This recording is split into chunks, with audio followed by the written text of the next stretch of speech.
nahulog po sa bitag ni Senator Rodante Marcoleta, etong si Senator Ping Lacson. Malamang sa malamang mga kababayan ay alam na po ninyo ang kaganapan kahapon sa Senado. During his own show sa Ganang Mamamayan dated November 8, 2025, he made the following disclosure. Please watch. Nelson, alam mo, mga kaibigan ko, nagbigay sa akin talaga. Alam mo, pakiusap lang nila. Isa lang. Tanggapin mo ang tulong namin sa'yo. Okay. Congressman ako noon, Kong. Kami po ay naniniwala na karapat dapat kang makarating sa Senado. Tanggapin mo ang lagang to. Marami sila. Isa lang ang kanilang pakiusap sa Ano akin. po yun? Sana wag muna kaming i-disclose ang identity. Ngayon, kapag ka naglagay ako ng figure sa contribution, mapipilitan akong mag-disclose ng pangalan nila. Alam mo kung bakit? Merong kaakibat na kung tawagin ay deed of acceptance of donation. Paano yun ka ako? Contribution to eh.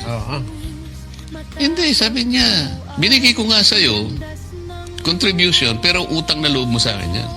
Ituring mo na. Pero nakakatawa, Mr. President, wala nang mas lilinaw pa sa sariling pag-amin ni Senator Marcoleta. Tumanggap siya ng pera para magkaroon siya ng utang na loob sa mga taong yon. Isang maliwanag na admission against interest. Okay. So para lang mapagtakpan ang grabing kahihiyan ni Senador Marcoleta sa privilege ni Senador Lacson, pinsa agad tinig ng karunungan ang kapatid Diyos mananampalataya sa Iglesia ni Cristo na sinabing nahulog daw sa bitag si Senador Lacson.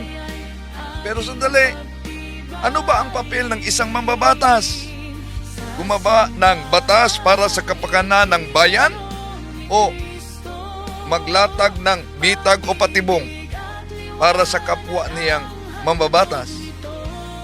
Hindi dapat gawing palusot yung salitang patibong o bitag para takasan ang pananagutan ng isang kahiyang pampubliko expose. Ang halal ng bayan ay inaasahang magpakita talaga ng integridad, hindi ng mga galawang pang-intrap laban sa kapwa niya na lingkod ng bayan. Natalakayin natin ito, mga kapatid, sa pagkakataong ito bago tayo papasok sa punto por punto.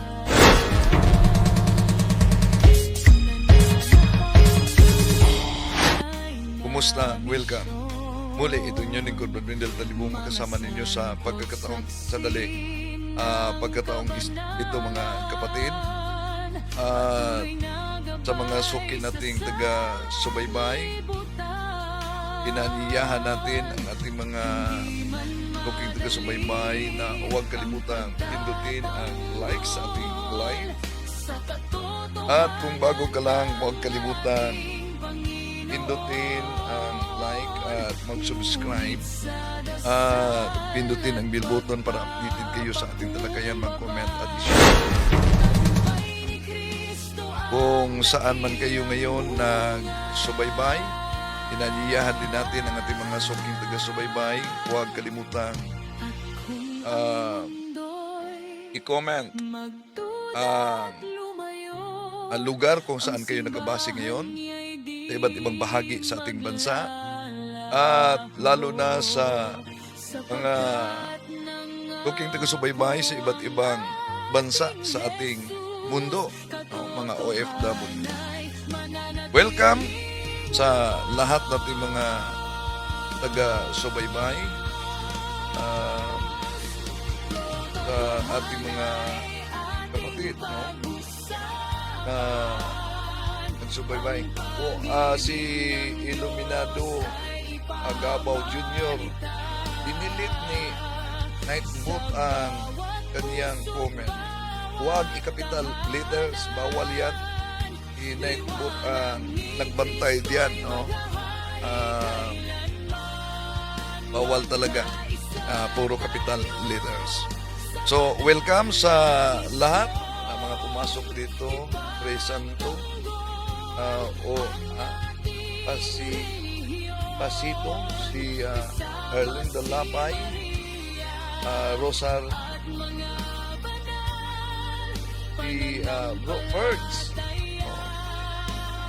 si Juanito,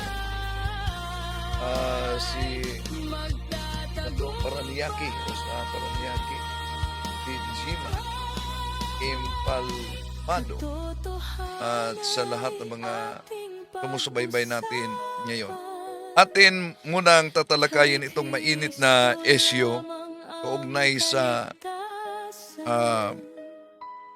sagutan nila ni Marcoleta at todo dipinsa yung kapatid niya sa pananampalataya na si Tinig ng Karunungan. Pero kahit todo dipinsa, palpak naman. Bakit nasabi nating palpak? Pakinggan natin. Nagkasalpukan na po, nagkaharap na po yung dalawang senador na netong mga nagdaang mga buwan talagang mainit sa isa't isa. Etong si Senator Rodante Marcoleta na lagi pong kino-call out si Senator Ping Lacson dahil sa kanyang kabagalan, alam naman natin na itong si Ping talagang halatang-halata na sa kanyang pagko-cover up. Yan.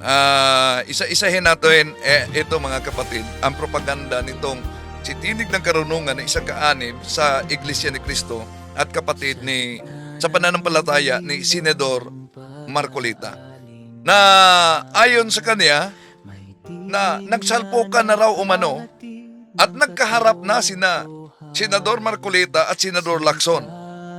Ngayon lang ba tayo magtaka niyan? Pero ang totoo, mula pa sa simula, halatang-halatang kumukulo na ang dugo ni Marcoleta kay Lacson. Dahil ito ay napalitan si Marcoleta bilang chairman sa BRC, Blue Ribbon Committee ng Senado, at nagkaroon ng pagkakataon pa na masubla siya, di ba? Napahiya ni Lacson kaugnay sa batas na binanggit niya. So, kumukulo talaga. At ayon ni Tinig ng Karunungan, matagal daw si Lacson nagiging chairman. Pero halatang nagko-cover up umano. Balikan natin siya. Ano yung kino-cover up? Laging delay sa pagdinig ng Senate Blue Ribbon Committee. Na-delay ang hearing sa Blue Ribbon Committee, may cover up umano si Lacson.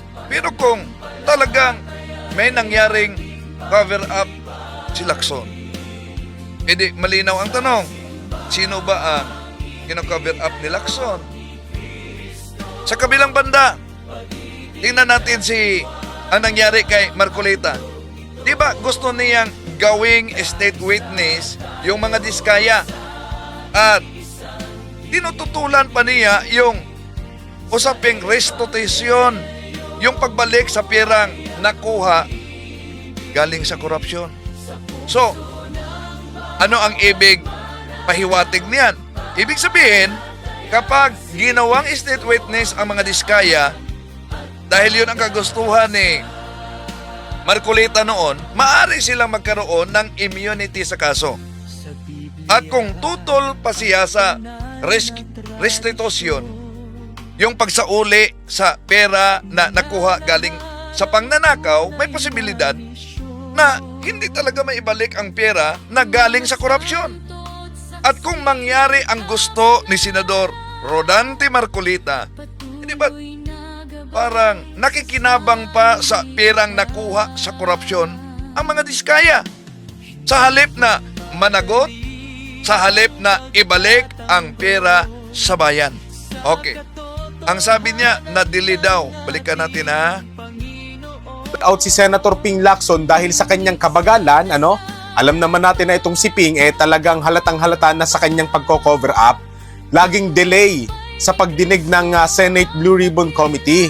Tapos ang ginagawa pa niya madalas, magpapa-press con, magpapa-interview nga, at doon sa media i-discredit at ikakarakter. Okay, isa-isahin muna natin na ito. Sinabi niya nga, laging delay daw umano si Senador Panfilo Lacson sa hearing sa Blue Ribbon Committee dahil nagpa-interview sa media, nagpa-preskon daw, at may isinagawang character assassination sa mga testigo.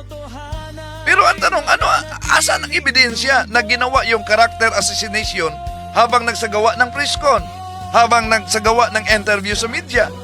Alam naman natin na ang press conference at ang media interview, bahagi yan sa transparency ng publiko. Karapatan ng bawat mamamayan na malaman kung ano talaga ang nangyari sa isang investigasyon. Lalo na kung may malaking issue na kinasasangkutan sa mga namuno sa ating gobyerno. So, ang pagpalabas sa impormasyon sa pamamagitan ng media, hindi yan automatikong paninira. Lalo na kung inilahad nito ang base sa dokumento, base sa testimonya, at sa katotohanan na lumalabas sa investigasyon. So kung sinasabi nitong si Tinig ng Karunungan na may nangyaring character assassination sa mga testigo, dapat ipakita niya kung alin sa mga pahayag ni Lacson na sinira ang pagkatao sa mga testigo. Alin ang imbento, alin ang sino ang siniraan sa press conference. Kung walang ebidensya, hindi sapat ang paratang lamang. Sa halip na sabihing paninira ang ginawa sa presscon, mas tamang tanong talaga. May mali bang impormasyon na inilabas si Lacson? May dokumento bang pinabulaanan ni Lacson? May testigo bang nagsabing binastos siya at sinisiraan siya na walang basihan? Kung wala namang malinaw na patunay, yung paratang na character assassination ay nagiging depensa lamang.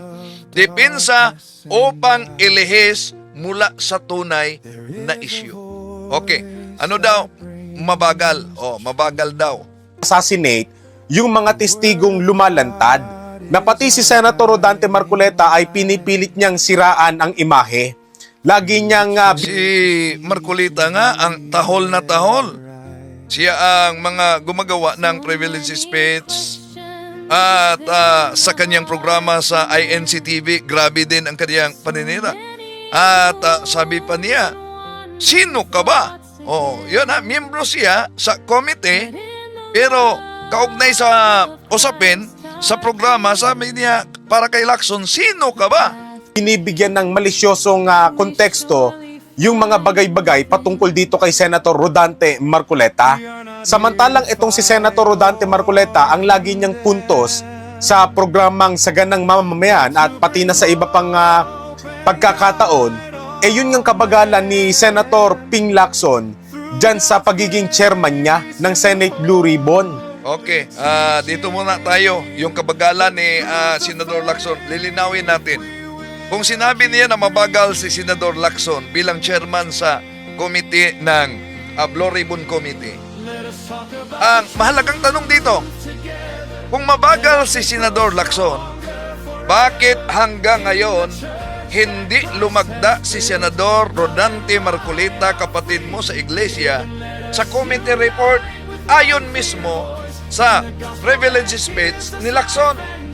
So kung talagang malinaw at tama ang kanilang posisyon, kahit hindi niya pinipirmahan yung report, iniwasan niya, bakit? Di ba? Nabasa ba niya yung report mismo? Kung mabagal, bakit may lumabas na report sa committee? Ang committee report ay opisyal na dokumento na resulta sa investigasyon. So kung opisyal yan na resulta, bakit lumabas? Pero ang tanong, bakit hindi lumagda ang isang miyembro gaya ni Senador Rodante Marcoleta? So lumalabas, si Senador Marcoleta ang mabagal sa proseso sa pamamagitan ng paglagda, di ba? Kaya bago sisihin si Senador Lacson na mabagal ang pag-usad sa isinagawang hearing, mas dapat ipaliwanag ni Senador Marcoleta kung bakit hindi pa niya nilagdaan ang committee report. Bakit? Iniwasan niya. Dahil ba, una, biglang nawala ang kanyang ang kanyang surprise witness? Dahil ba hindi natupad ang kanyang kagustuhan na magiging state witness yung mga diskaya sa kondisyon na tinututulan niya ang restitusyon, yung pagsauli sa pera na nanakaw? Okay, tuloy natin. Alam naman natin mga kababayan, may isang taon na halos nang lumutang nga at lumantad sa atin itong flood control projects anomaly. At hanggang ngayon, wala pong napapapanagot na malalaking isda, wala pong napaparusahan, wala man lang naihaharap itong si Ping Lacson sa sambayan ng Pilipino para sabihin na ito ang mastermind ng nasabing anomalya. At Okay, kung pakinggan mo talaga itong narasyon at pahayag ni Tinig ng Karunungan, parang totoo, ano? Ang sabi niya, mahigit na raw isang taon na yung isinagawang investigasyon kaugnay sa korupsyon sa flood control. Pero ayon sa kanya, hanggang ngayon, wala pa ring malaking isda na napanagot. Pero ang malaking tanong, tungkulin ba sa investigasyon sa Senado ang direktang pagparusa? Ang investigasyon, for your information, ay paglabas ng katotohanan at pagkalap ng mga ebidensya upang makagawa ito ng batas o maipasa ang kaso sa tamang ahensya tulad ng Ombudsman, tulad ng Department of Justice o Sandigang Bayan. Hindi sila ang korte. Ulitin ko, ang Blue Ribbon Committee, hindi yan korte na maghahatol at magparusa matapos ang investigasyon. Kung mahaba ang proseso, hindi iyon automatikong nangangahulugang may naganap na cover-up. Sa katunayan, kapag malalaking pundo ang nawala at may mga malalaking opisyal ang sangkot sa ating bansa, mas kinakailangan talaga yung masusing pagsusuri, lalo na sa mga dokumento, lalo na sa mga kontrata, lalo na sa testimonya, upang hindi bumagsak ang kaso kapag naipasa na ito doon sa korte. Di ba? Okay. So, tuloy natin. naging dahilan sa Madali ha? wala pong napapapanagot na malalaking isda, wala pong napaparusahan, wala man lang naihaharap itong si Ping Lacson sa sambayan ng Pilipino para sabihin na ito ang mastermind ng yun pala ang gusto niya na mangyari sa Blue Ribbon Committee, na dapat bilang chairman itong si Senador Ping Lacson sa Blue Ribbon Committee, meron siyang iharap na ito ang utak sa korupsyon. Di ba? Yun ang kanyang punto. Pero, at hanggang ngayon daw, wala pang naiharap si Senador Lacson sa publiko upang sabihin, ito ang mastermind sa korupsyon. Pero tandaan natin, hindi trabaho ng chairman ng committee ang basta magturo ng mastermind sa pamamagitan ng media. Ang tungkulin ng hearing ay mangalap ng ebidensya, mangalap ng testimonya at dokumento upang mabuo yung committee report na hanggang ngayon si Senador Marcolita hindi lumagda umano para yun ang basihan sa pagsampa ng kaso.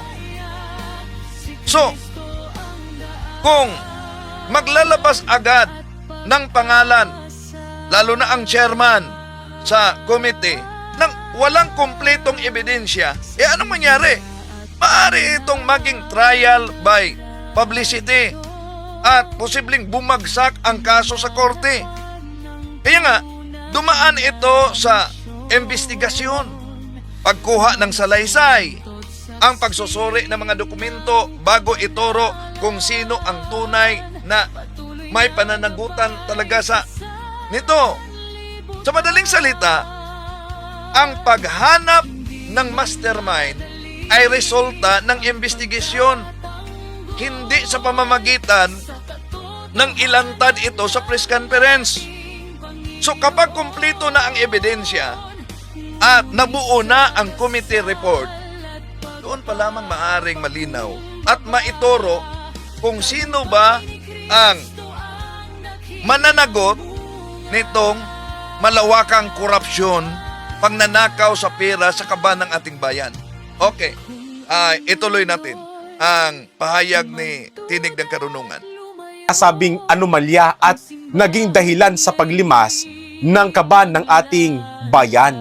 Kaya nitong mga nakaraang buwan, sila ay nagkakaroon ng sagutan, nagkakaroon ng patutsada, lalo itong si Ping Lacson sa kanyang social media. Samantalang si Senator Rodante Marcoleta ilang beses nang tumayo sa plenaryo doon sa kanyang mga privileged speech at tahasan niyang kino-call out yung kabagalan ni Senator Ping Lacson. Ang kaso nga lang, sa madalas na pagkakataon, laging wala si Ping Lacson doon sa privilege speech nitong butihing Senator Rodante Marcoleta. So, kapatid Diyos pananampalataya si Marcoleta. So, ayon ni Tinig ng Karunungan, tuwing may privilege speech daw umano si Marcoleta, wala itong si Senador Lacson. Pero ang tanong, obligasyon ba ng isang senador na naroon siya palagi, lalo na pag magsagawa ng privilege speech, yung kapwa senador niya? Ang mahalaga, yung formal na hearing sa committee. Yun ang napakahalaga. So dahil doon, tinatalaka yung mga ebidensya at yung testimonya. So ang privilege speech ay karapatan ito ng bawat mambabatas na maglahad ng kaniyang pananaw. Ngunit, hindi ito nangangahulugan na kailangang naroon ang isang senador o lahat na senador sa oras na may isagawang privilege speech ang kasama nila. So kung talagang may mabigat na punto sa isinagawang privilege speech, maaari naman itong sagutin sa pamamagitan ng hearing o kaya sa pamamagitan ng opisyal na pahayag sa kapwa senador na tinutukoy sa privilege speech. Kaya, hindi sapat na basihan na dahil wala si Senador Lacson sa privilege speech ni Marcoleta, masama na ang kanyang ginagawa. Bakit? Sabi niya, si Lacson nga gumagawa ng mga pagsagot nito sa social media niya. Tapos, ang gagawin niya, sasagutin niya yung speech ng butihing senador, sasagutin ni Lacson sa kanyang social media account. Yun, sa kanyang social media account. Hindi naman masama kung sinagot ni Senador Lacson sa kanyang social media account yung bahagi sa privilege o ang buo kahit buo pa ni Senador Rodante Marcoleta. Dahil kahit na si Senador Rodante Marcoleta sa kanilang INC TV program, ilang bisis tinatalakay niya si Senador Lacson, di ba? So, sa panahon ngayon, ang social media ay isang paraan para maipaliwanag agad ng isang opisyal ang kanyang panig doon sa publiko. Hindi lahat ng sagot sa isang privilege speech ay nangangailangang gawin sa loob ng Senado. So kung may aligasyon o paratang na ilabas sa privilege speech, karapatan din ng taong tinutukoy na ipagtanggol ang kanyang sarili. Pwede sa social media. Pero saksihan ng karamihan na sinagot na ni Lacson talaga sa kanyang privilege speech si Marcoleta. Grabe, inubaran ang kanyang mga argumento at punto. At tuloy natin. Nasasabihin niya, tahol ng tahol. Meron daw asong tahol ng tahol dyan sa Senado. Sino ba tinutukoy niya? Di po ba? Makikita natin itong si Pinky, puro ad hominem. Pag sinabing ad hominem, puro personal attack. Samantalang si Senator Puro ad hominem daw, personal attack si Senador Pinky. Sabi niya, yung pagsagot sa issue, hindi yan otomatikong ad hominem na. Ang ad hominem, yung pag-atake personal sa tao, imbis na sagutin yung argumento at ang ebidensya punto por punto. Yun ang ginawa ni Senador Lacson sa kanyang privilege speech. Pero yung pagsabing narinig din yun, sinabi ni Tinig ng Karunungan na ang pangalan ni Senador Ping Lacson ginawa niyang Pinky. Yun ang malinaw na ad hominem. Sa halip na sasagutin niya yung argumento, yung issue, dinadaan ito sa pangungutya o panlalait sa pangalan ni Senador Lacson na tinatawag na Pinky. O di may pahiwatig, may propaganda na gustong ipalitaw na si Lacson ay parang bakla. So ang ad hominem ay isang ore ito ng maling pangangatweran kung saan inaatake ang pagkatao imbis yung argumento. Kaya ang pagtawag kay Senador Lacson na Pinky ay hindi pagpalakas ng argumento. Sa halip, nagpapakita ito na sinisiraan ang pagkatao sa iba sa kanyang pangalan at iniwasan ang tunay na issue. Okay, tuloy natin.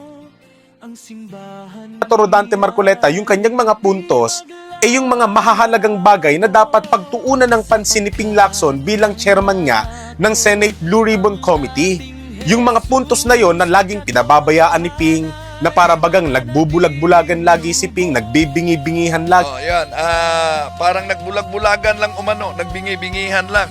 Ang layunin daw ni Senador Rodante Marcoleta na parang itutok ni Senador Juan Pilo Lacson ang komite sa mahalagang bagay. Ang tanong, ano ba yung mahalagang bagay?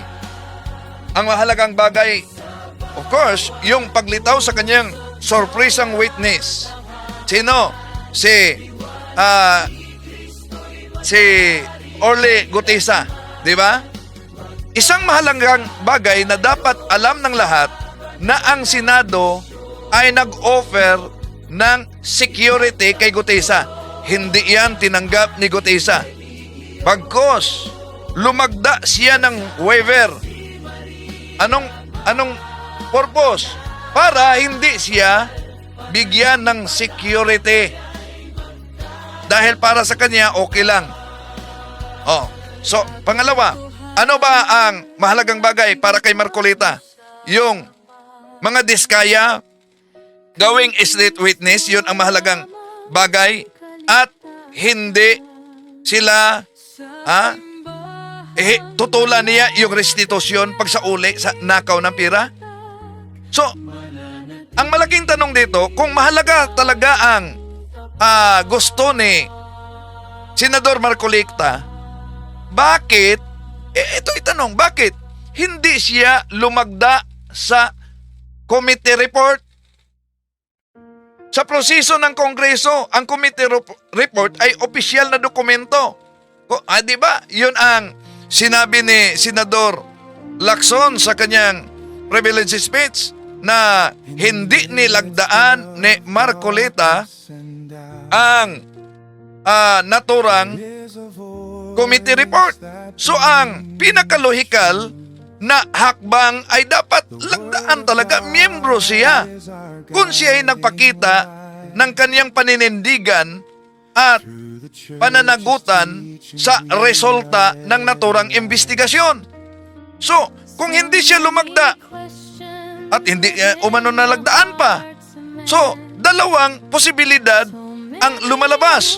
Una, hindi siya sang-ayon sa nilalaman ng report. Pangalawa, ayaw niyang akuin ang pananagutan sa nagiging resulta sa isinagawang investigasyon. Kaya ang tanong, kung ano ang gusto niyang pagtuunan ni Lacson. Kundi, ang tanong, bakit hindi niya nilagdaan ang naturang report? Di ba? Okay? Hindi may konsidera yung kagustuhan ng taong bayan. Hindi na konsidera ang kagustuhan ng taong bayan. Ang tanong, ano ba ang kagustuhan ng taong bayan? Ito ba'y kagustuhan ng taong bayan o kagustuhan lang tulad sa ANC? Halimbawa nga dito sa 18 ex-soldiers, mga kababayan, na gustong-gusto po ng mamamayang Pilipino na maipatawag, matanong, ma-interpolate doon sa Senate Blue Ribbon Committee hearing.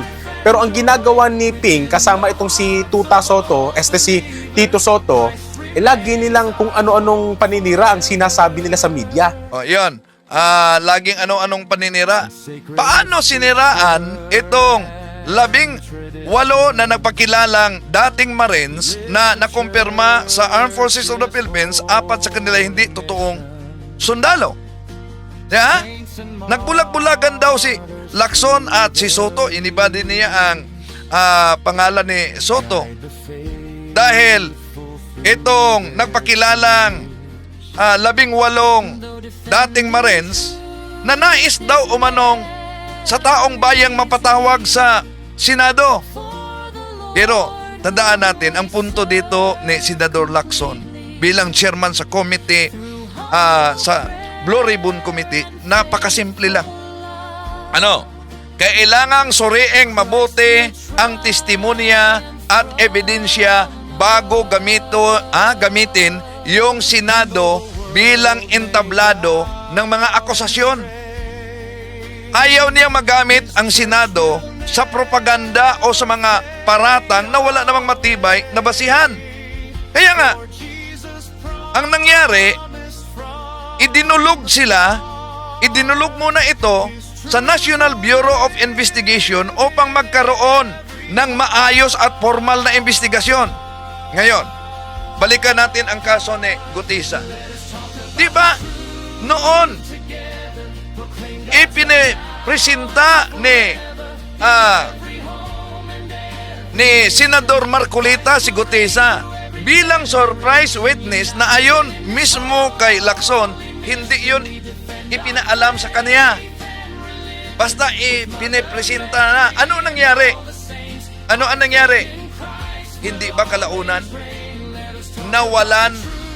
Biglang nawala si Gutisa.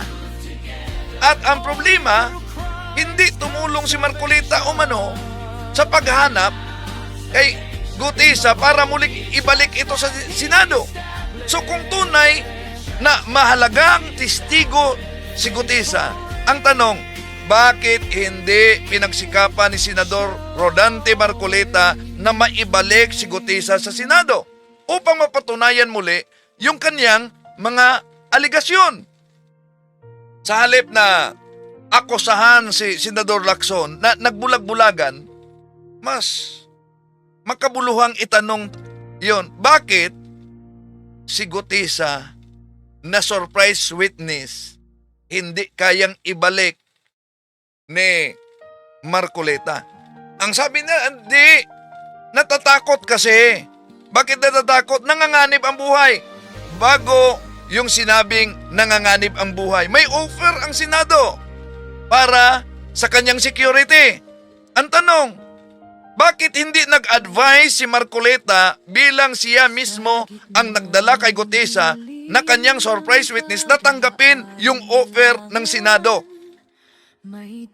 Dahil ba posibleng may alam si Senador Marcolita na kung tanggapin yung kaniyang security, mahirapan na si Gutisa na magtago dahil madali ra siyang matunton?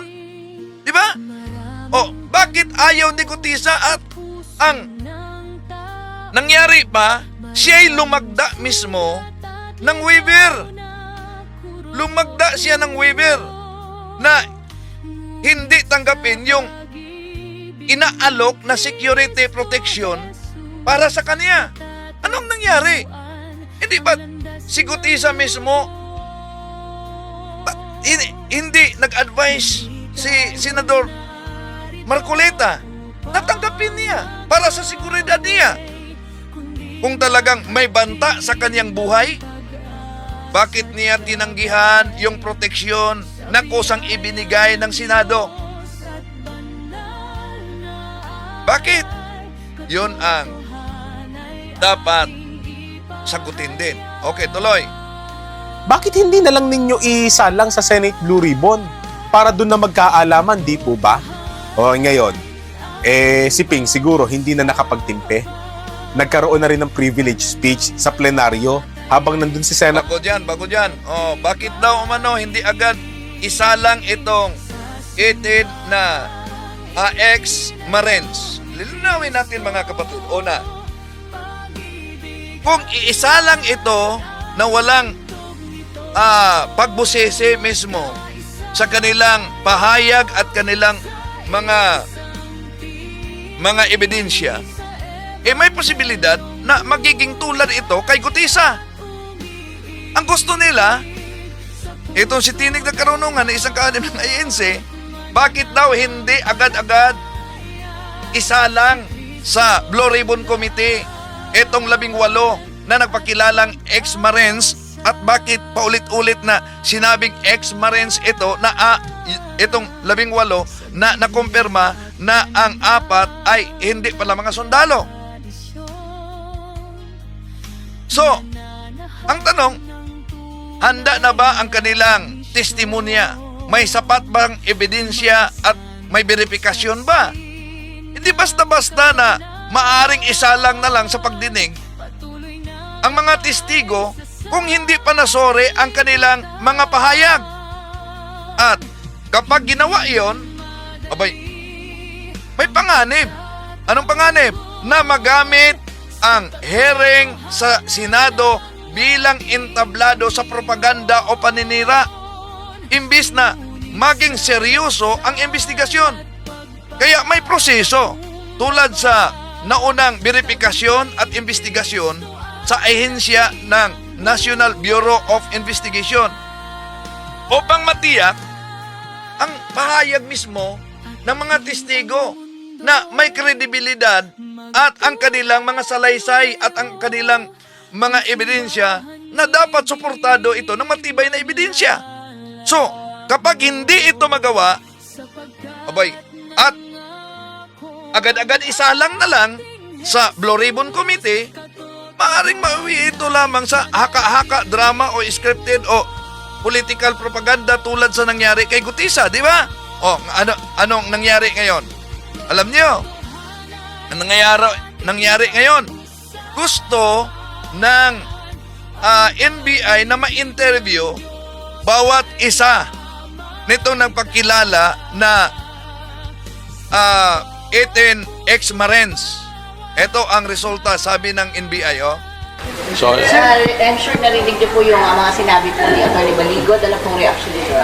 Well, yung mga sinabi niya, yan, na subaybayan ko, unang-una, tama naman yung sinabi niya na we treated them well, we treated them professionally, ano?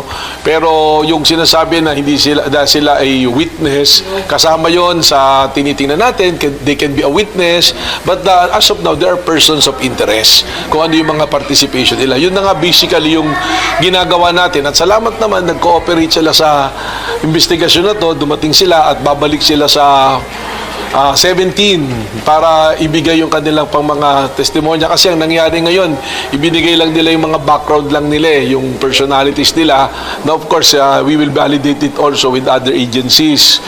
Kasi initially, ayaw nilang mag-submit nga sa investigation kasi they are not prepared to answer. Ang sinasabi nila, yung subpoena raw para lang sa background check. Pero pag tinignan niyo po natin yung subpoena, malinaw naman yung nakalagay doon na verification dahil doon sa joint affidavit na inisyu po nila. So, just the same, we will give them time. Balik po sila. Yan. Balik sila. Bakit? Ayon sa NBI Director, hindi daw sila handa.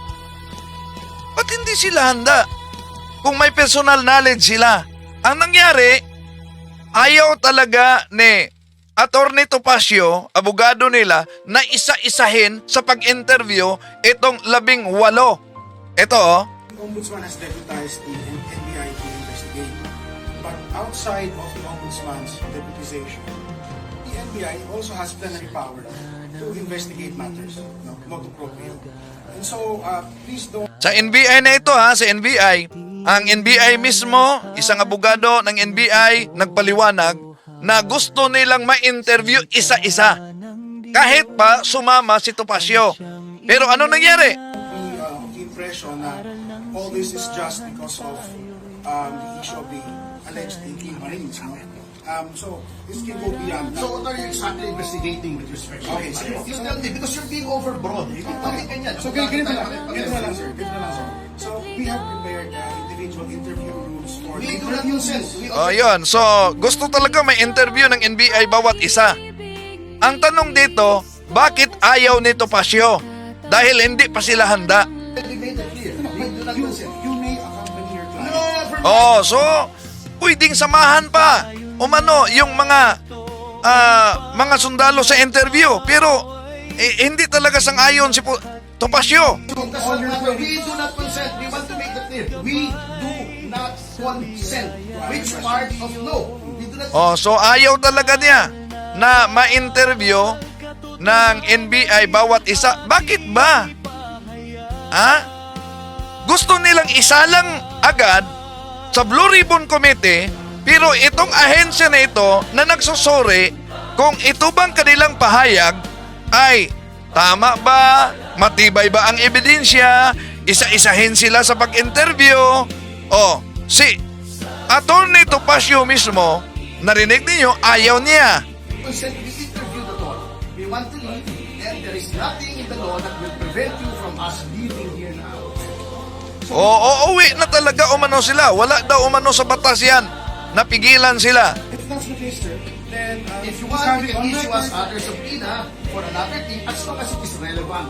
When you say that the NBI has motu proprio powers, that power is not unlimited. It does not amount to a roving commission. Ito dati. Hindi ko lang panyera. Ang bira naman tayo eh. Ano bang gusto nyo sa kliyente mo? Identity. Hindi nyo kilala. Oh, ano ba umano ang gusto? Yun ang argumento ni Topacio. Ano ba gusto mo sa mga kliyente ko? Identity? Hindi mo ba yun kilala? Hindi ang identity ang pinag-uusapan dito.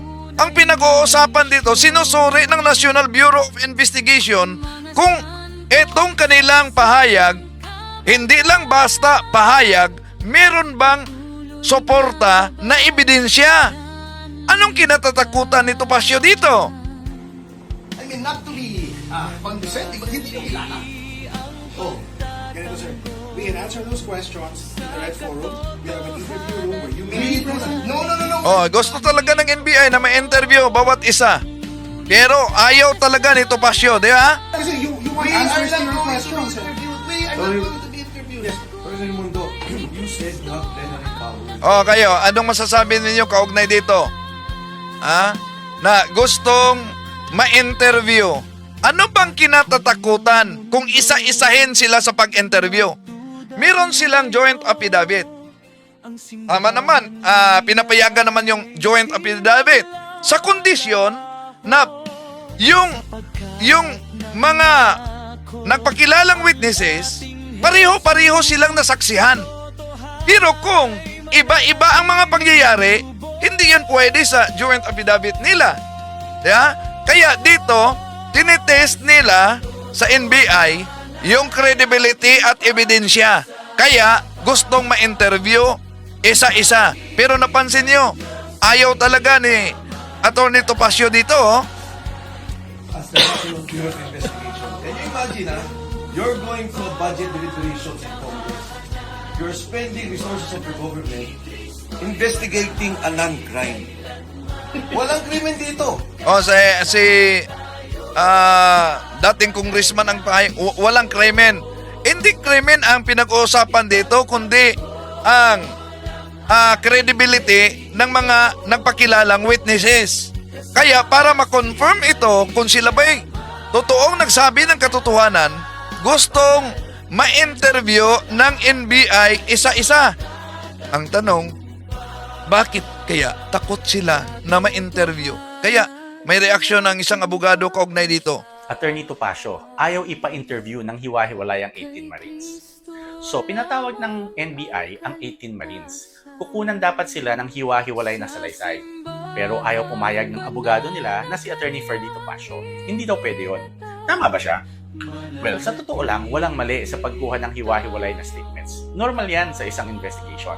In fact, ginagawa yan para masiguradong independent at consistent ang bawat testimony at hindi naapektuhan ang sinasabi ng bawat isa. Hindi lang yan sa NBI nangyayari. Kahit sa court, may tinatawag na exclusion of witnesses.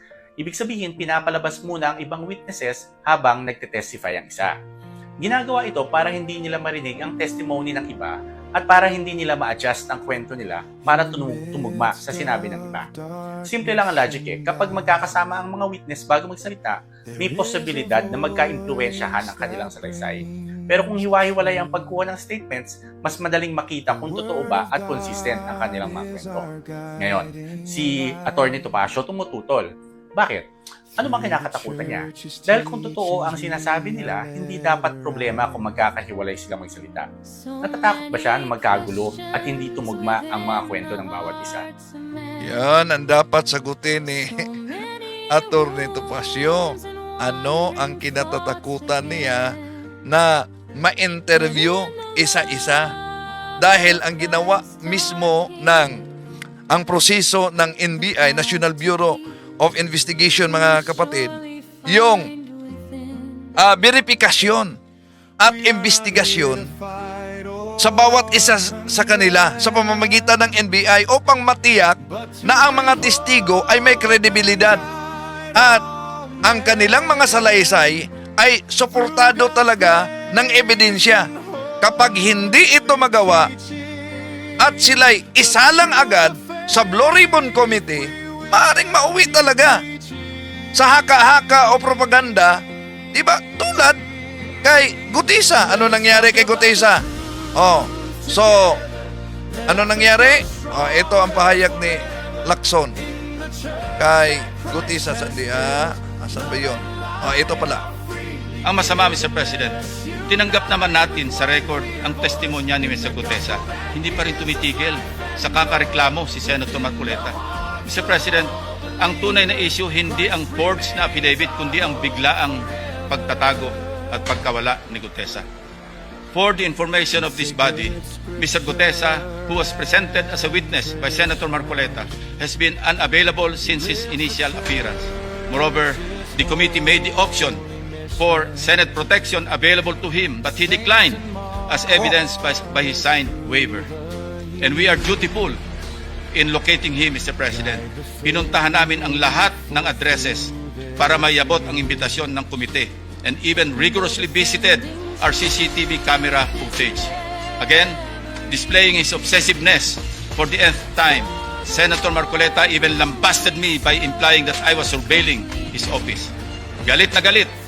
Samantalang nais lamang nating matukoy kung sakaling may kasama si Mr. Gutesa nang dumating sa Senado upang sa gayon ay magkaroon tayo ng lead kung paano siya muling maimbitas sa susunod na pagdinig.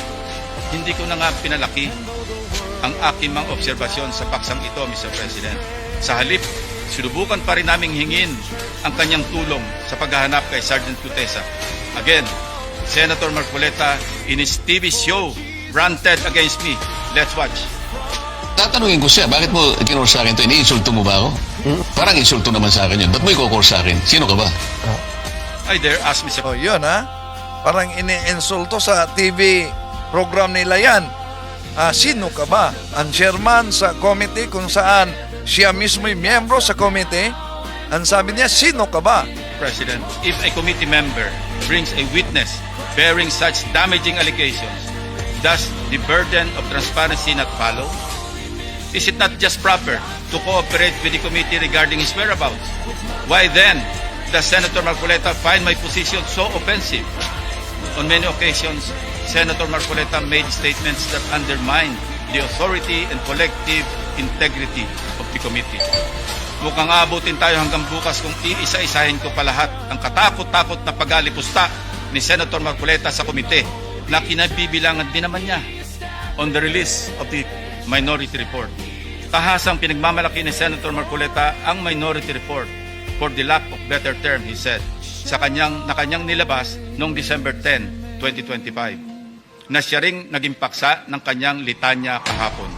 For his information, I wish to underscore a part of Section 22 of the Senate Rules shown on the screen, which states that, and I quote, concurring and dissenting reports may likewise be made by the members who do not sign the majority report within 72 hours. O, see? Hindi niya nilagdaan ang report. From the approval of the report. Napakalinaw naman po, Mr. President. Concurring and dissenting reports may be made 72 hours after the committee report has been approved by the majority vote of all its members. Siya na nga itong gawa ng mga bagay na wala naman sa alituntunin ng Senado. Pagkatapos, ako ang pagbibintangan niya na epal.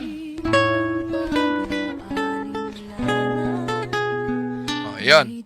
Ang pahayag ni Lacson kaugnay diyan. Tuloy natin si Tinig ng Karunungan. Rodante Marcoleta nga kahapon, talagang inatake ni Ping. Ngayon, nahulog sa bitag. Dahil yun naman talaga ang nakikita natin gustong mangyari ni Senator Rodante Marcoleta para tahasan niyang matanong na si Ping. Direkta na niyang matanong, Ping, bakit ba ang bagal-bagal mo? Bakit hindi mo imbitahan si ganito? Yan po yung nangyari. Ayun, sabi niya na inaatake daw ni Lacson si Marcoleta dahil sa isinagawa niyang privilege speech, di ba? Pero doon ay dahil sabi niya nahulog daw si Lacson sa bitag. Sa paanong paraan na nahulog si Lacson sa bitag ni Marcoleta? Dahil ang gusto daw ni Marcoleta ay matanong kung bakit umano hindi na imbitahan itong mga taong ito. Oh, 'yun ang gusto. Asan ba ang bitag? Diyan kung ang gusto ni Marcoleta na tanungin si Lacson bakit hindi na imbitahan ang ibang mga tao. So, bakit gumagamit pa ng salitang bitag sa kapwa mambabatas? Ang privilege speech ay ginawa upang ilahad at sagutin yung anumang pahayag sa kapwa niyang mambabatas na nagsagawa din ng privilege speech o kaya'y ilahad yung mga katotohanan at mga ebidensya. Hindi para maglatag ng patibong sa kapwa opisyal, di ba? Oh. So kung sinagot ni Lacson ang pahayag ni Marcoleta, hindi iyon ang nangangahulugan na nahulog na siya sa bitag.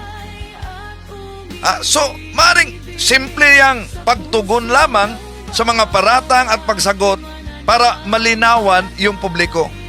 Yun talaga ang diwa ng demokrasya. Okay.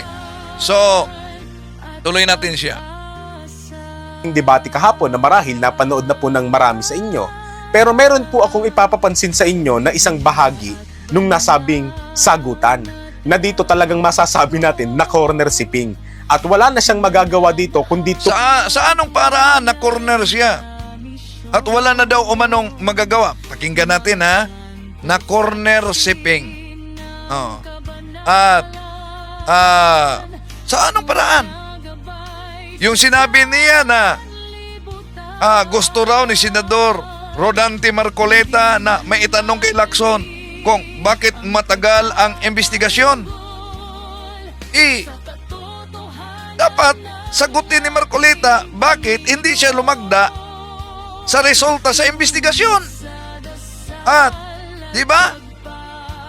Gusto ding matanong ni Marcoleta bakit hindi daw inimbitahan yung ibang personalidad. Ngunit kung pag-uusapan yung mabagal, dapat tanungin siya si Marcoleta mismo sa proseso. Bakit mabagal ang paglagda niya? So, sa committee report, di ba? Okay. Ituloy natin. Ito. pa rin etong nabitawan niyang salita dahil ito ay nasa record na. At kapag hindi niya... yun. Nasa record na. Tulad nung Kalayaan Group, Island Group, KIJ, na surrender na lang, isuko na lang. Nasa record yon. Gustong ipatanggal ni Senador Marcolita na nasa record. Saksihan niyo ba sa balita? Tuloy natin. Ginawa ito, parang inamin niya na sa sambayan ng Pilipino na bukod sa sinungaling siya, talagang meron siyang pinagtatakpan. Oh, so, sinungaling daw si Lacson. Ayaw nitong siya. Sa paanong paraan nagsisinungaling si Lacson? At sino ang pinagtakpan niya? Okay, tuloy natin ha. Meron siyang pinoprotektahan. O ito po, panoorin natin itong bahagi na ito sa kaganapan po dyan sa nakaraang sesyon. Ito. It's not a matter of hitting me back. He Yeah. can hit me many, many times. Sabi ko nga po kanina, Mr. President, that's irrelevant to me. It's no longer important to me. Kahit ano pa pong paninira ang sabihin ni Senador Lacson sa akin, wala pong kaso sa akin yun. Ang taong bayan, alam na po nila kung ano ang totoo. Sila po ang arbiter. Totoo Sila yan. ang magsasabi kung totoo lahat po ang pinag-uusapan natin dito. At kung ano ang sinabi laban sa akin. Ang gusto ko lang pong linawin, Sir President, kung talagang pinaninindigan ni Senador Lacson yung patakaran na kanyang huling sinabi at binigyan ng emphasis kung saan ang mga ebidensya pupuntahan natin. Ayun. Napakarami ko pong sinabi kahapon sa aking privilege speech. Inisa-isa ko yung Yan. dapat napuntahan natin. Para sa ganon, lahat ng inaakala nating ebidensyang magtuturo kung saan dapat at kung sino dapat ang managot, doon lang natin makikita at ang taong bayan po ay nakikinig at nagbabantay. So, gusto ko pong malaman, Sir President, Yan na. kung totoo po lahat, ang kanyang paninindigan na pupuntahan natin ang lahat ng ebidensyang maaari nating makuhanan, pwede po bang revisyuhin niya yung aking privilege speech? Nandun po lahat, inisa-isa ko. At nagtapos nga po ako doon sa 18 ex-marine officials sa iba pa yatang mga official ng ating sandatahang lakas ang nandun. Okay, bago dyan, di ba kayo nagtaka?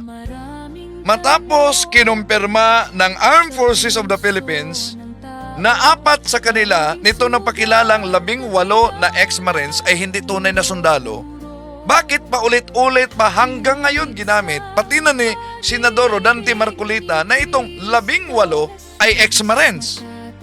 Di ba? Naglabas na ng pahayag ang Armed Forces of the Philippines. So, pwedeng gamitin na 14 sa kanila dahil 4 ay hindi daw umano tunay na sundalo. Oh. So, ang pagpaulit-ulit ng 18 ex-marines, yun ay bahagi sa propaganda na gusto talagang itanim sa isipan ng mga tao na ito'y mga marines lahat. Kahit pa, naglabas na ng opisyal na pahayag ang Armed Forces of the Philippines na 4 sa kanila hindi sundalo. Pero, ang gusto talaga ni Senador Marcolita na itong 18 ay idulog talaga sa Blue Ribbon Committee na para daw umano marinig yung katotohanan. Pero para yatang hindi natuto si Senador Marcolita sa kaso ni Gutisa na naging surprise witness niya. Ngunit kalaunan, biglang nawala na kahit siya. Di na niya matuntun.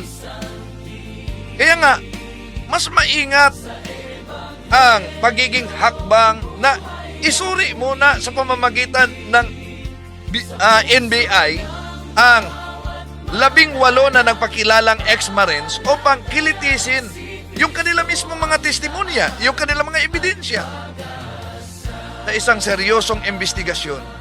Hindi sapat ang basta-bastang testimonyo na lamang. Kailangan itong suportado ng matibay na ebidensya upang hindi magamit ang Senado, ang Blue Ribbon Committee sa propaganda at maling akusasyon lamang.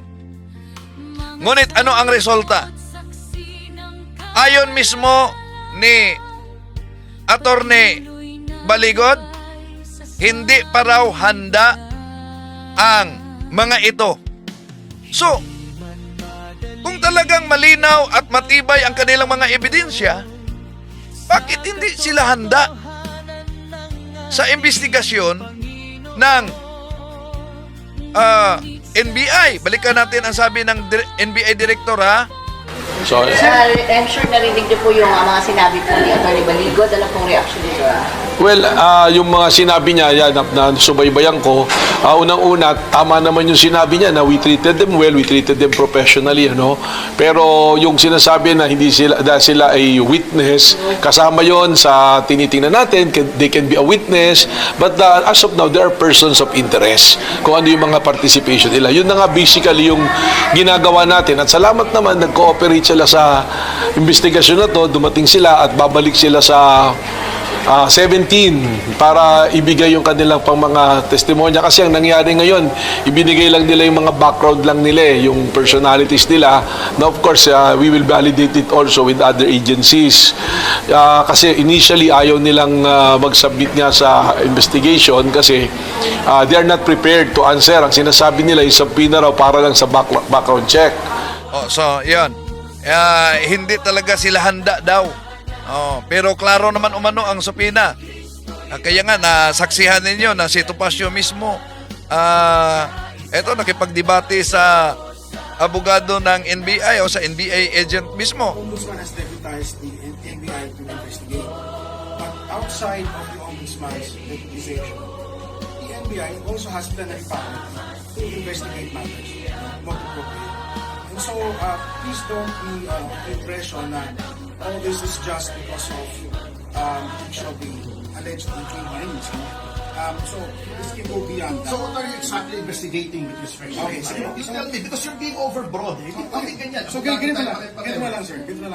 So, we have prepared individual interview rules for We do not interview consent. rules. We already made it clear. We do not consent. You may accompany your client. No, never mind. So, It does all not your matter. We queries- do not consent. We want to make it clear. We do not consent. ask Which the part of no? We do not consent to be interviewed at all. We want to leave, and there is nothing in the law that will prevent you from us leaving here now. So, gusto talaga silang uuwi, no? Wala sa batas umano, napigilan silang uuwi. Kahit ba sabi nitong NBI na pwede naman sasama si Topacio habang i-interviewin bawat isa itong 18. If that's the case, sir, then If you just want, have you it can on issue us record. other subpoena for another thing as long as it is relevant. When you say that the NBI has So, gusto sila ng bagong supina umano. Ano ba kinatatakutan niya kung ma-interview sila kung talagang dala-dala nila ang katotohanan, di ba? Okay, tuloy natin si Tinig ng Karunungan. Kaugnay dito, mga kapatid. Lahat po ba nun ay pupuntahan natin? Ayun. Open po ba siya, Mr. President, na puntahan natin? Alang-alang doon sa pagkuha natin ng katotohanan. At makukuha lang natin ang katotohanan kung haharap lahat ang mga taong binanggit ko sa aking privilege speech. Doon sa privilege speech po, So, makukuha lang ang katotohanan kung haharap umano ang mga tao na binanggit niya sa privilege speech niya. Pero ang problema kasi, hindi sa pamamagitan lang ng testimonyo at narrative ang batayan dito. Dapat yung ebidensya at kredibilidad. Hindi ba siya natuto sa kaniyang surprise witness na biglang nawala na lang ngayon? So anong tawag mo? Matapos, although nakumpirma na ang kaniyang affidavit ay pike, ang nagdesisyon ay korte, pero tinanggap yon ng Senado. Tinanggap yon ng Senado dahil nanumpa siya at magamit yun. Ang problema, nawala na. At sinabi pa ni Senador Lacson, hindi tumulong si Senador Marcoleta sa paghanap para maipabalik na sa hearing si Gutisa. So, tuloy natin. ni Senator Rodante Marcoleta, mga kababayan, para po sa kaalaman ng lahat.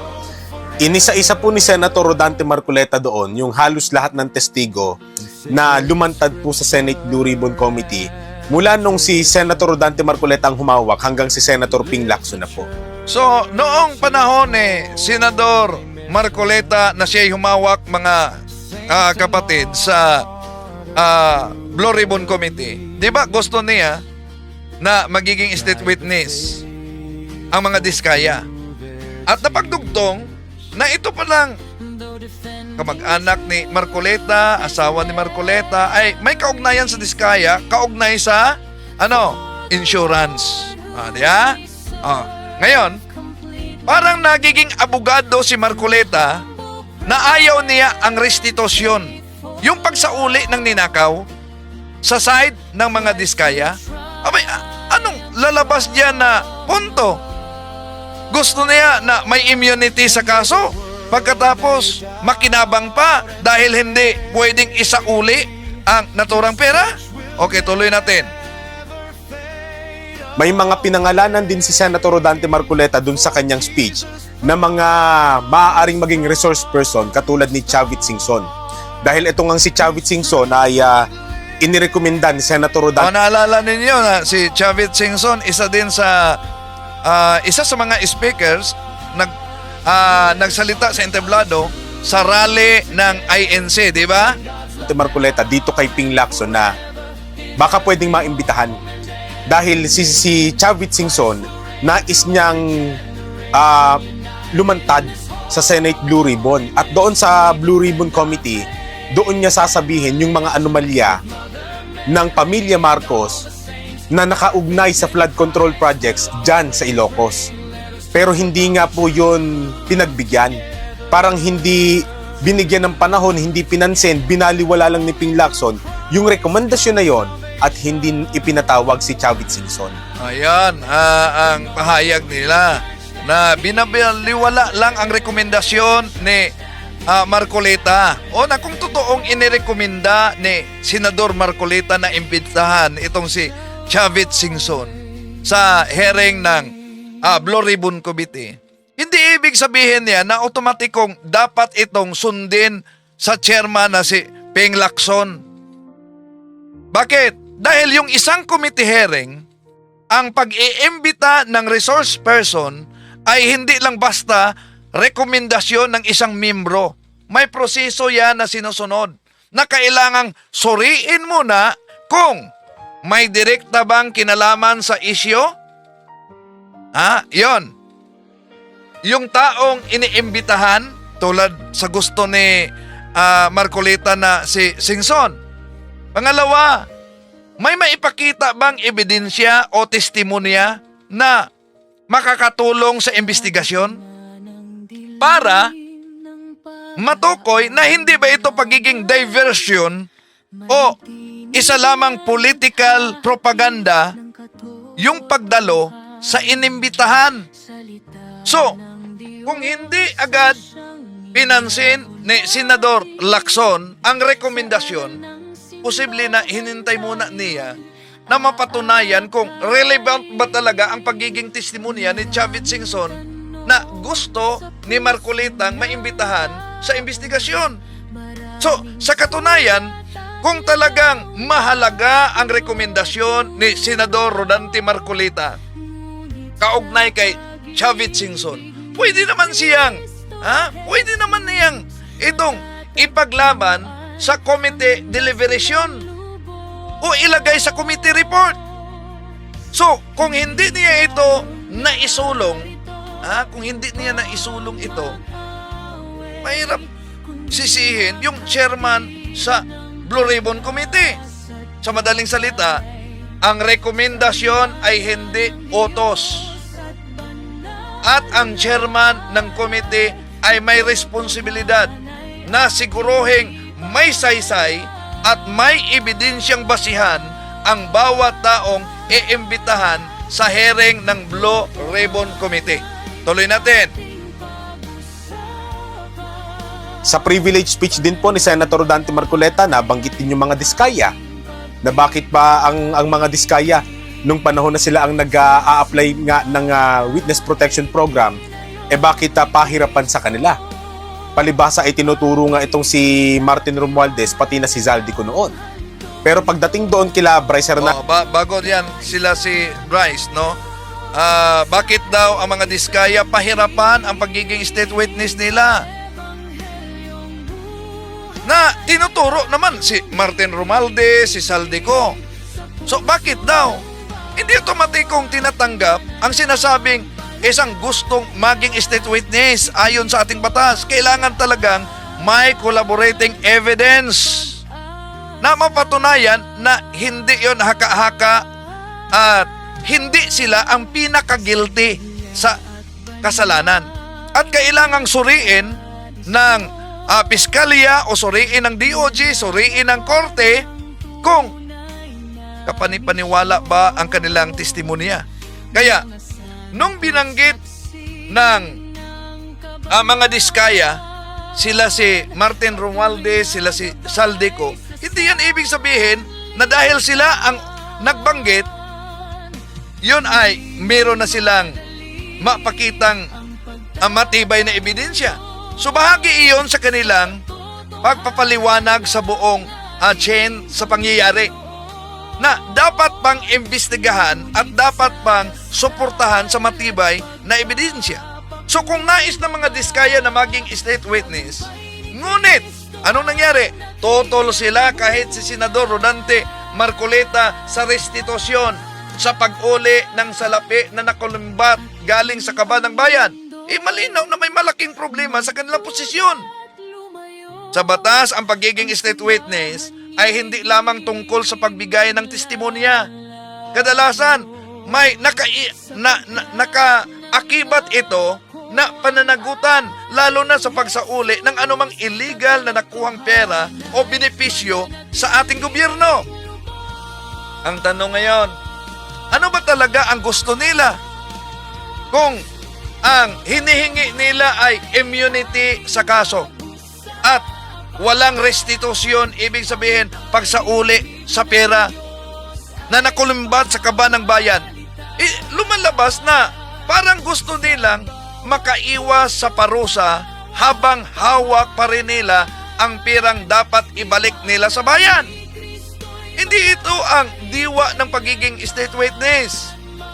Ang layunin ng state witness ay tumulong sa paglahad at hindi siya mas malaking utak sa krimen. Di ba? At hindi din para makalusot sa pananagutan, lalo na sa restitusyon. Okay. So, ang tanong, bakit kahit si Senador Marcoleta, tinututulan niya ang restitusyon? Kaya lalong nagiging palaisipan ang posisyon nila. Dahil kung walang restitusyon at may immunity pa sa kaso, ang pagiging dating nito sa publiko ay parang gantimpala pa sa mga sangkot sa anomalya imbis na hustisya para sa bayan at ibalik yung pera. Okay, tuloy natin.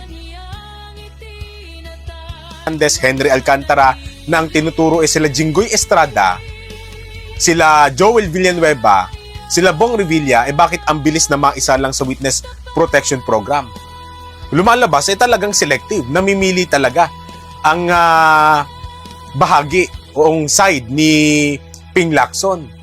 Nung lumabas si Guteza, ay binanggit ni Senator Rodante Marcoleta. So, namimili daw umano si Ping Lacson. Bakit umano na sila si Hernandez, sila si Alcantara, naging state witness ito, samantalang ang itinuturo na mga sangkot ay sila si Senador Jinggoy Estrada, Senador Joel Villanueva, dating Senador Bong Revilla. Bakit daw? Ang mahalagang tandaan sa proseso ng state witness ay hindi itong ibinibigay kung sino ang gustong magsalita.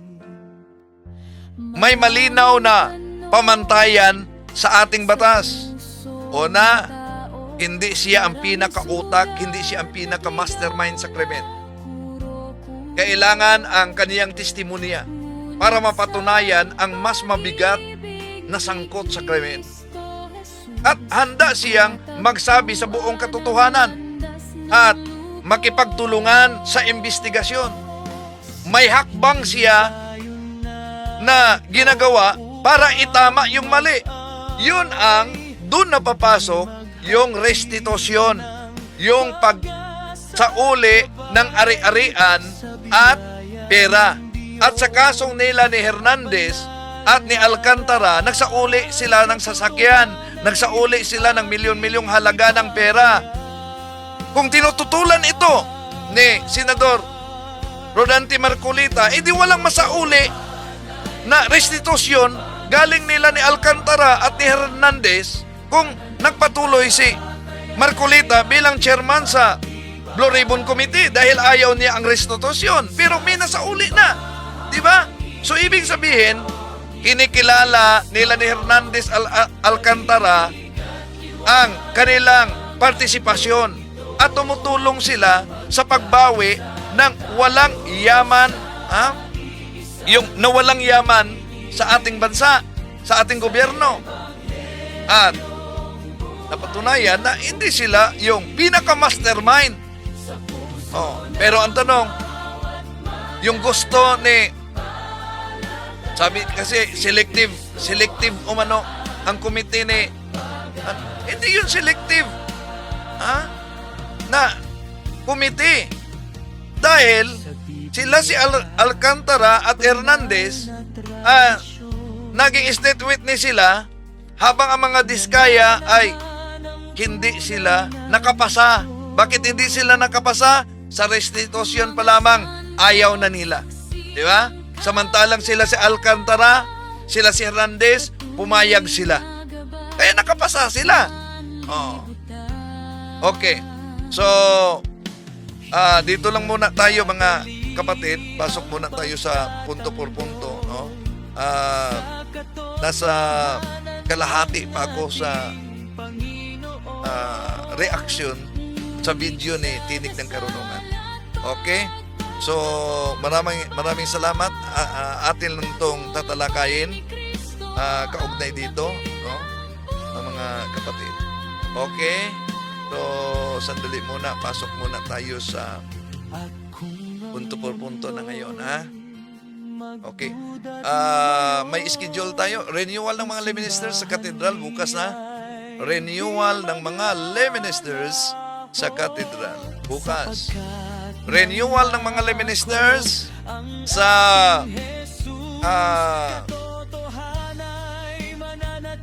saan ba yun? Orqueta, Pizza 28. Sunday, recollection ng mga St. Augustine Choir. Kita-kita tayo diyan sa SMT Seminary. Simula alas 8:30 misa. At may naka-schedule din na renewal ng mga lay minister diyan sa Bagong Bayan sa sakop sa diocese ng Cotabato at diyan sa Isulan, sakop sa diocese ng Cotabato. At may naka-schedule din na Lenten Recollection sa Diocese of Talibon, dalawang parokya. At meron din palang naka-schedule sa Andres Bonifacio College, Pizza 19, sa mga estudyante. Kita-kita tayo. Diyan, yun ang mga schedule natin. So, pasok na tayo sa punto por punto sa pagkakataong ito, mga kapatid. Medyo nahaba ang ating pagtalakay ngayon sa pagsagot, pero kalahati pa sa video ni